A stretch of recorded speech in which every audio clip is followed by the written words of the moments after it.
sa director. Naniniwala ba kayo na ang pagkakaroon ng diploma at edukasyon ay isang garantiya para magtagumpay ang isang tao at magkaroon ng magandang buhay? Unahin muna natin ang lead actor. Jerry Gonzalo. Okay. For me personally, kasi I graduated po ng Bachelor of Science in Nursing. Of course, diploma is important to me dahil pinaghirapan ko yun. Siyempre yung naging journey ko rin bilang estudyante, hindi rin madali. Like, nakaka-relate nga ako dun kay Simon dahil may mga times na dahil sa nursing, medyo mahal yung lahat ng gastusin. So, saktong-sakto lang talaga, minsan kulang pa. So, napagdaanan ko din yun, so naranasan ko. So, importante po sa akin talaga yung diploma. Pero, of course, iba na hindi naman nakatapos at naging successful, of course, din yun, proud moment din for them. But for me, this is my proud moment na nakatapos ako. Okay. Kay Lauro. Napaka-importante ng edukasyon. Fallback mo yan, lalo na kung artista ka, tapos wala ka ng pelikula. Malaking bagay yon. But of course, kung tamad ka, maski naman sa katerbang diploma ang hawak mo, wala ka pa rin magiging magandang kinabukasan. But just the same, importante pa rin yung nakapag-aral kahit pa paano. Dudara sa batas.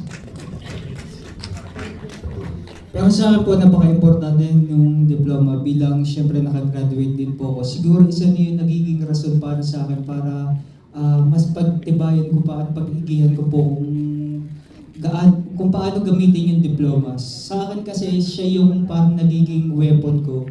Siya yung nagiging sandata ko sa lahat ng mga pagsubok sa buhay. Minsan tayo, di ba, nakakaranas tayo ng minsan panghuhusga ng tao. Once na hindi natin alam kung ano yung background ng tao, uhusgahan kagad natin. Pero once na nalaman nila kung ano yung natapos mo, minsan nagugulat na lang yung tao na meron ka palang tinatagong kaalaman sa ganung bagay. Pero syempre, hindi naman natin masasabi kung magiging tagumpay tayo. Pero nasa sa tao na yun, paano mo i-handle yung iyong diploma na natanggap sa iyong buhay? Or paano mo i-apply yun sa iyong buhay? Yun lamang po. And thank you so much po sa lahat ng iyo. God bless po sa lahat. For me po, importante naman po talaga ang education. Pero nasa tao pa rin po talaga kung paano kayo magiging successful, kung paano kayo kasipag, kung paano kayo gagawa ng empire nyo. Yan lang po.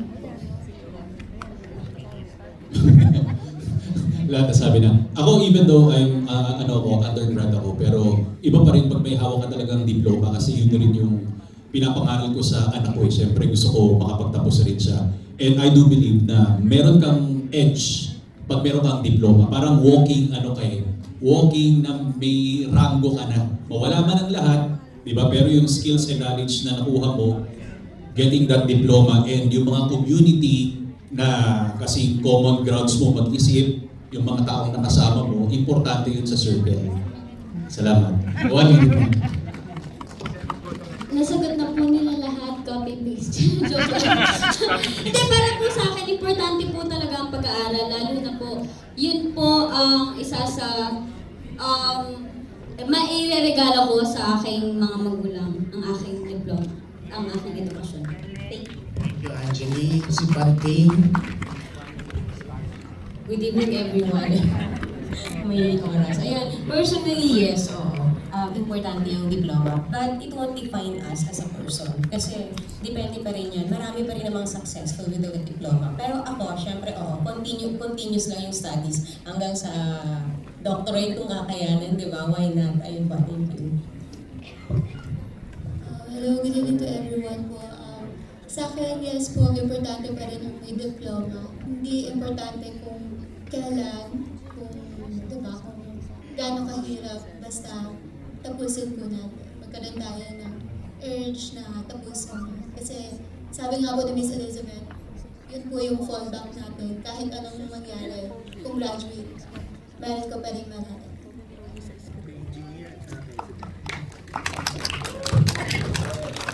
Ako naman, napagdaanan ko ito bilang before I became an engineer, naging self-supporting din ako. So, lahat, despite of all hardship na na-encounter ko.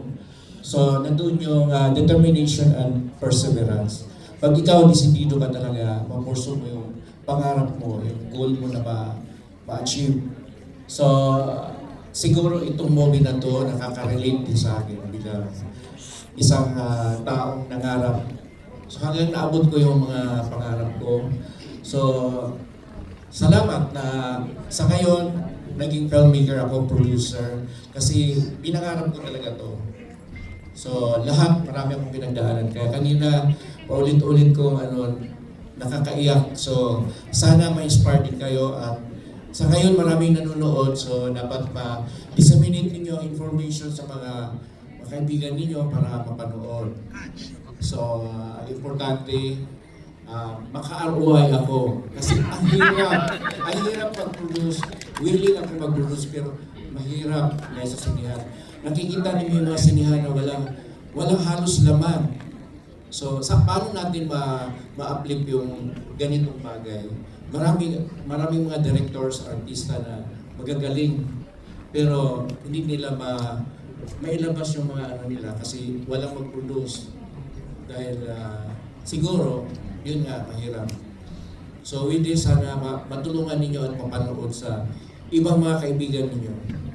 Thank you at siguro ito na. Last question na lang, si Alvin.